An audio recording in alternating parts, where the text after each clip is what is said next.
We were not connected on LinkedIn, so we're now connected. Oh, connect away. Yes, we are connected now. Yay! Right, welcome everyone. Welcome to Female Leaders on Fire Live. And I'm super excited today, and I love chatting away, and I love talking about all the subjects that I help my clients with and all the challenges I help them to overcome. But I love it when I have a guest, because it's not just me and my voice and kind of talking. So today I've got two brilliant ladies, and I'm really excited to speak to them. I've got Rebecca and I've got Sarah.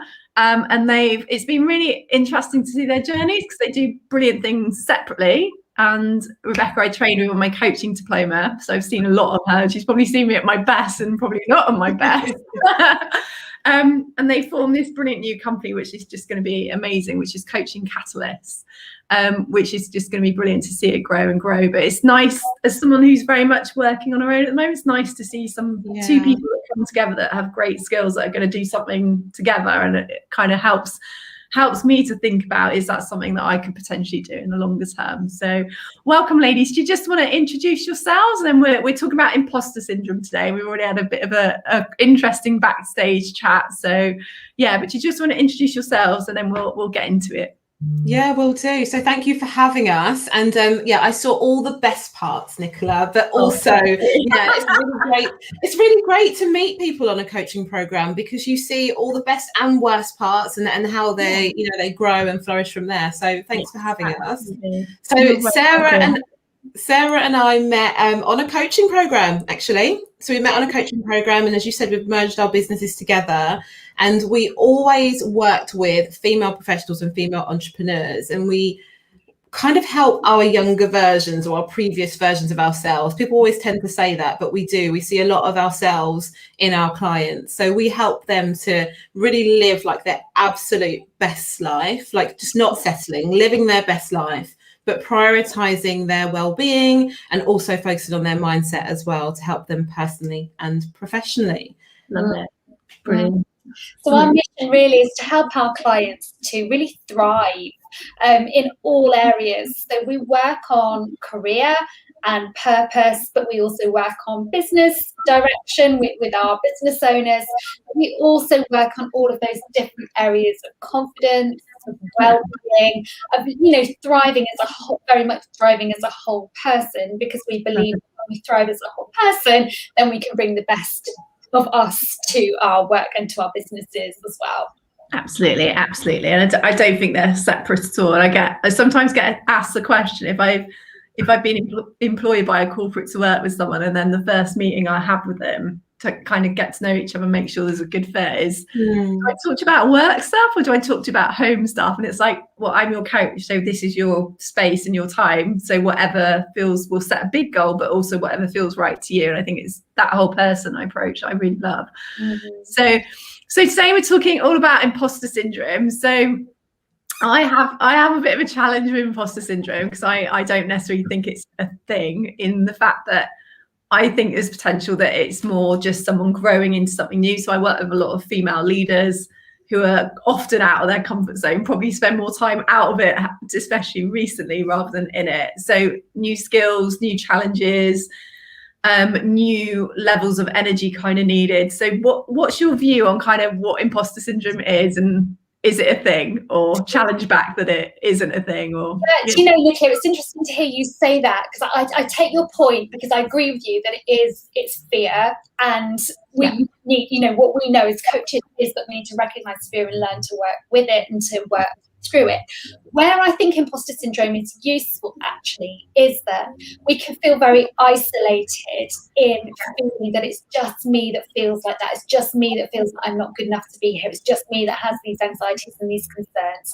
And I think what that label imposter syndrome has done is it has allowed us to identify that it's not just me that feels like this, but other people feel like this. And to see people like Michelle Obama talking about her syndrome, it gives us that kind of common language to start to have those conversations about what it feels like to feel out of our comfort zone, to know that we're in our stretch zone, and to have those anxieties and vulnerabilities that come up for us. Yeah, absolutely. Yeah, I love that. It becomes, the common language of I'm not alone, which is so powerful, especially the further up the ladder you get, the more lonely it can potentially be, especially for women kind of in the corporate world. So what do you think, Rebecca? I think I love the fact that you've commented on the labelling, because both of us have backgrounds in education, and we see a lot of labelling that happens with the young people, you know, quite early on. I do believe in the purpose of labelling if it brings that connectedness, which is what Sarah is kind of alluding to, that kind of connectiveness, that feeling of community, that feeling of, you know, we are stronger together, we can work through this together. I don't like it when labelling is used as an excuse, as a way to kind of halt people in their journeys and in their progress. So as long as we use it, and we use it with intention, and we use it as a way forward to accelerate us rather than hold us back. So I do think it stems from fear, and I do think it stems from a lack of confidence as well in whatever people are embarking on, if it's in a new environment or a new stage in their career, you know, a new family dynamic, whatever it may be. I think it could be elements of there that's creeping in to do confidence and fear. Absolutely. I love that, because I think that labeling, like you said, if it's someone being talked about when they're not in the room, if it was a female leader, or a leader anyway, being talked about in the room, it's like, oh, they struggle with imposter syndrome. It's used in that negative way. Whereas if it's having an open discussion to say, actually, this is something that I've struggled with in the past, and, you know, role modeling that actually it's okay, you will go through a process to come out of that. I think I like those different perspectives. We've got a question actually from Donna, which is brilliant. Thank you for asking, Donna. Do you think imposter syndrome is growing as we are fast tracking women to improve representation? Wow, that's a good question. What a question. So fast tracking women. I think women are, and I love the fact that women are evolving, and women are stepping out into something that I think historically they weren't necessarily expected. Oh, let me go into the camera. Expected to step into. I think that people can label women as experiencing and suffering from imposter syndrome as a way to kind of show them that they're probably not quite there where they should be yet. And this is why I don't like it when people use it as a way to halt people's progress. If people are suffering from imposter syndrome or a lack of confidence or low self-esteem, then they are the elements that we should be working on with them. So do we think it's growing? Yes, I do. But I think that we can step out of that. I think we can kind of jump over those hurdles and over those labelings so that we can continue to rise and thrive and empower each other. What do you think, Sarah? Yeah, well, I absolutely agree with you, Rebecca. And I think one of the dangers about this conversation with imposter syndrome and women is that we can almost label women and say, well, you've got imposter syndrome, that's your problem. Whereas actually often it's not, it shouldn't be aimed at women as individuals. It should actually be an issue for the whole organisation and culture challenge. What is it about our organisation? What is it about our culture that means that women or people who feel excluded for different reasons, what is it about our culture and organisation that doesn't feel inclusive? And what are we going to do about it, rather than making it the problem of an individual woman to solve? Yeah, I love that. Absolutely. I think there was some stats when I was putting together, kind of doing some research, geeking out for the podcast. I think it was 85% of women in more senior levels have felt imposter syndrome at some point. But then if you go across the gender spectrum, it's up to 92% of people have felt it at some point. Yeah, of course. So it's like, that's a high percentage of women. But actually, if you take it, like, everyone's felt it at some point. And I do think a huge amount of this goes back to helping people really be completely who they are at work. And that's anywhere across the gender spectrum I happen to work with. And my mission is all about encouraging and supporting women to kind of just move up in organizations. But I think there's a huge thing about just creating environments to empower people to be who they truly are and bring all their quirky brilliantness to work. But I think there's also a cultural shift that needs to help people to have the freedom and the courage to do that, and help those people with any subconscious biases to then allow other people to be whoever they are within that. And I think that imposter syndrome for me is also, it's like it's a sign that you're growing and you're stepping into something new and something more. And it's, how do we support women in just their growth. But I probably agree. I think it has been speeded up. And I work with organizations now, and I see the fast tracking, but I also see, you know, the support networks that are needed for women to kind of just get past that and get into actually, I'm sure of who I am. I'm really certain of my expertise. I know the impact and influence I have, and to help women do that, but also create the structures across that whole gender spectrum to do that. And I think for some people that can be quite scary. I think for those people that are not there yet, you know, when you talk about that stepping into yourself, for those people that are not there yet, seeing someone who is there, who is ready to embrace all of their amazingness, I think that can be quite scary and quite intimidating for those that are not there yet. I remember someone saying to me, well, actually not to my face, but I remember someone saying, well, how can she cope? Speaking about me, how can she cope with this level of responsibility? And I just felt, when I was told that's your issue of how can you cope with that level, but making somebody else feel that they can't cope, I found that quite empowering for me, actually, for me to know that I could cope, but maybe that person had their own insecurities. And I think when we fast track women, I think it's about encouraging them through that growth.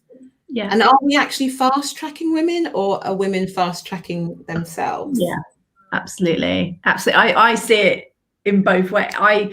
Again, from the more and more I do, very focused on working predominantly with women, it's very much as two parts of the challenge, if you like. So that 136-year gender pay gap that's still like astounds me when I read it. There was 100 years and the pandemic came and it's 136. So I've been asked, why do I work with women? It's like, well, here's an immediate impact that I can have. Right. And I see it in two things that need to happen: that environment for someone to be themselves at work and bring their whole self to work.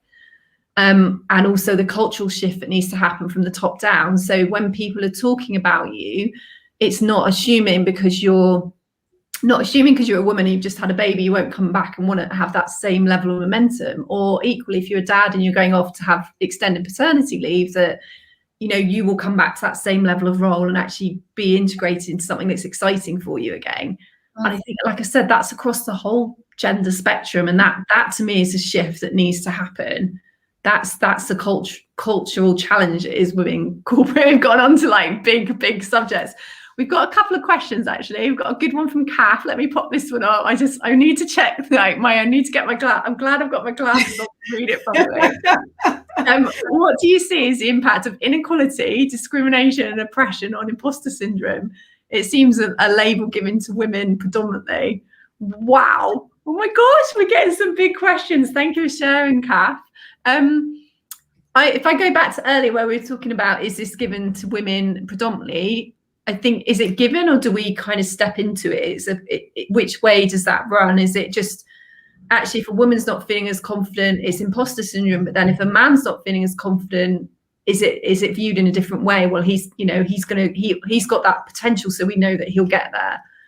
And is it viewed in a different way? And I think, does imposter syndrome, is it impacted? Yes, I think it is impacted by subconscious bias, by our own limiting beliefs, by, you know, almost the mismatch that we have for many people, and women maybe in particular, of there's a mismatch of the external perception of our capability and our expertise and our brilliance that people see in us versus our own, I'm not sure that I can do this. Who am I to do this? Wherever people are saying, you are the person to do this.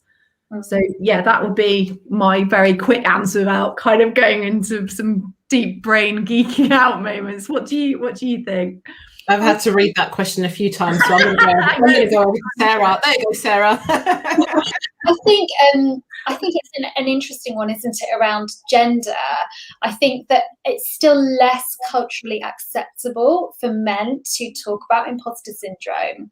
And funnily enough, when I first identified imposter syndrome, it was when I was working alongside a male colleague, and he just stopped at one point and he just turned to me and he said, wow, he said, you know, I just get this feeling sometimes that somebody's going to come along and tap me on the shoulder and tell me that I'm a fraud and that I shouldn't be here. Wow, really?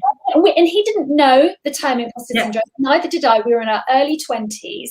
And when that to me, I was like, oh my goodness, I didn't know that anybody else had those thoughts and feelings as well. So I heard that from his mouth. So interesting from a man, like you said as well, and especially to talk about feelings, especially around, I'm not feeling that confident with this. It's a very brave thing, isn't it? It's a very brave thing. And obviously he said that to me, you know, he just said that to me. It's not something that either of us would have gone to announce to the workforce in any way. But also the only example of a male celebrity that I have found so far talking about imposter syndrome is Tom Hanks. And I don't know about you, but I love Tom Hanks. And obviously he's done so much amazing work in his career. And he says that even now, he still has that feeling of, I'm not good enough. I don't deserve to be here. So don't think it is exclusive to women or exclusive to groups who've experienced inequality, discrimination, oppression. But surely groups who have been subject to inequality, discrimination and oppression are going to have heightened feelings of like, I'm not sure that I deserve to be here. I'm not sure that I belong here. Because of the, as I said earlier, because of the way that the culture and the structure has positioned us to feel like that. It's almost like it's even bigger fight for them to have got there, because they've had to get through so many beliefs that they might be carrying with them, and maybe some subconscious biases from other people. So their journey. But yeah, I think you're absolutely right. It's almost, if we go back to what imposter syndrome at its heart, it's that fear and that worry of stepping into something new and being found out for it. And that goes back to childhood kind of safety, if you go even more deeply, which is across everyone. Do I feel safe? Do I feel loved? And Tony Robbins talks about our two biggest fears is, will I be loved, and will I end up on my own? Which runs across, and we've just almost modernized it and put it into a term and a bracket and a syndrome, so that it's like, well, actually we've made it safe, we've made it acknowledged. And oh my gosh, I'm gonna have to take a little bit of time to read this. We've got some classics coming through. I can't read who this actually is, but thank you very much. Do you think imposter syndrome more visible in women because we can be more comfortable discussing our mental health, feelings and emotions? Women seem to have a different reaction moving up the corporate ladder. Should I be here? Whereas men appeal to automatically feel comfortable. And actually, if I can just take the kind of lead on this, because when I was researching and looking at numbers and stats around, is corporate world still a man's world? And again, I'm not here to burn the patriarchy or lay this at men's door, because we all had a role and we all have a role to play in changing this.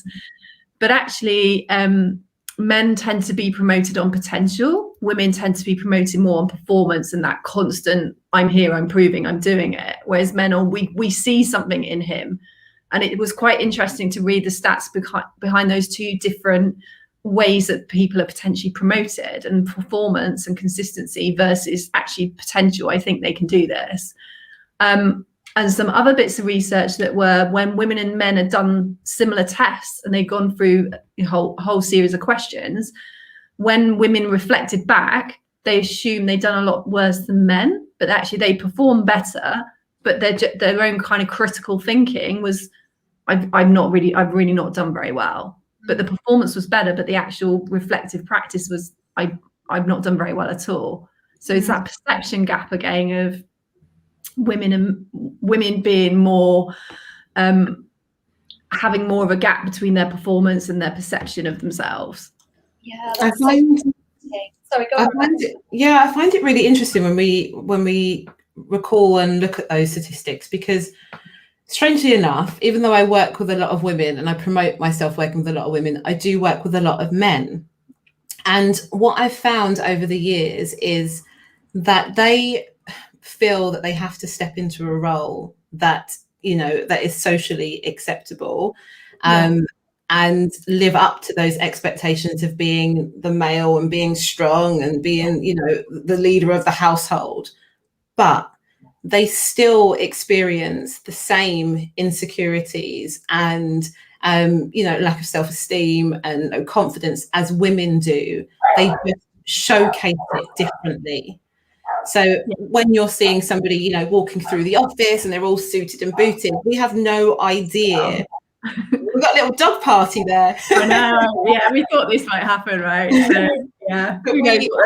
I'll go and sort out what doing afterwards. That's okay. So we have no idea what's going on in their head. And I think that we shouldn't be quick to think that they are okay, men and women. You know, we ask the question, are you okay? And we learn in, you know, mental health first aid that we should ask that question at least a couple of times and genuinely ask that question and give people the space and the time to think and to respond, and just be really intentional when we're asking those questions, that we shouldn't just walk away and expect everything to be, you know, okay. So yeah, I find that quite a tough one, because obviously research does suggest that women are more comfortable to talk about mental health and feelings, but men too are comfortable to do that if we give them the space and the time and the safe space to do that. You're right. Less sort of culturally acceptable still, isn't it, for men to have that space? And going back to what we were saying about women, I read something recently about confidence in girls, about how up until the age of about 9, girls and boys' confidence and self-belief is very much on a par, and then around the age of about age 9, girls' confidence really takes a nosedive. So there's something, and I'm really interested in this because my youngest and my only girl, 2 boys and then a girl, but my youngest is 7, and I see her at the moment full of wonderful confidence, and it breaks my heart to think that she would, you know, a couple of years down the line, she would start to experience a drop in confidence because of her gender.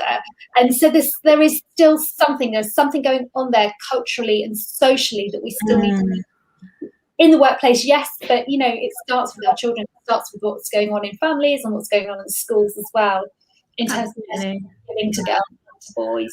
And I think I really like coming back to what Rebecca said, because I jogged before my dogs decided to have their own party downstairs. The joys of working from home, right? Yeah, tell me about it. They won't throw themselves against the door at some point, but we'll carry on. I think it's almost what's going on under the surface are very human feelings and emotions around doing something new or feeling confident or identity and stepping into maybe a bigger identity with a bigger role. And I think it's almost then at the face of that, women, I know that I talk to think, and I talk not to feel, I talk to understand how I feel, which is why coaching was so powerful for me and always will be. And I've got a partner who is probably quite different to a lot of men, that he's very similar. So part of why we work so well. But I know for, say, my dad's generation, my dad really struggled with depression through something huge that happened at work. And for him, he wasn't of that generation. So for him, it was, there was a lot of shame around saying how we feel and being in a really difficult, dark place for him. And my partner will journal about feelings, whereas my dad still, I'm really proud of how he's come out of it, but he journals now. He journals about his day because he likes to look back at last year or last month at what he's been doing. So he doesn't, within that, there's not really feelings. Yeah, that works for him. It's like just processing his day or connecting or whatever way it works. And I think the different generations probably show a little bit there that actually for men it's more and more known and needed that say what you feel. And if we get really deep, like suicide rates amongst men are so much higher because it's not, where are the spaces for them to think and feel and just be and say, I'm finding it really hard right now. And like you said, they almost step into that, I'll be strong, I'll be maybe, old-fashioned view, but they probably feel that pressure to be a breadwinner and provide and be a strong support for their partner and their family. But with that comes wobbles and worries, that it's almost the front face of it then, and men being strong and stepping into that, and women actually having that support network, naturally always having talked about it. Yeah. And in leadership as well, it's, if you think about, there's a really great survey that a corporate contract client that I'm working with now, and they did a survey, and you can't see what you can't be. So, on either side, for a man to be more empathetic, emotional and vulnerable, it's, he'd be role modeling that on his own and in a really brave way. For a woman to bring elements of that as part of herself, but also to be strong in her own way, if that's not a role model for her, I'm just going to follow this model of leadership that has worked for other people that are at the level I'm at or I want to get to. Yeah, and I think our cultural experiences and our upbringing and our environments that we've been exposed to has a massive impact on the way that we are, not necessarily the way that we have to be, but the way that we are. And we may also hear women that say, you know, we have to be strong and you don't cry, because we don't know their backgrounds, we don't know their upbringing. And then we may have other women that come along and they say, you know, it's okay to cry, be free, let it all out. And it's about creating that safe space, whether it's professionally, whether it's personally, whether it's both, actually. Creating that safe space where you've just said that people just can be free and allow themselves to feel those feelings and allow us to kind of support them through it. Yeah, absolutely. Absolutely. So we didn't really get into tips. I loved where we went, but we didn't really, what would you say are a couple of quick, if someone's recognizing those feelings of imposter syndrome, that are kind of the nerves of something new, or that worry, or that doubting yourself, what would be tips that you would share to help someone step past that? Okay.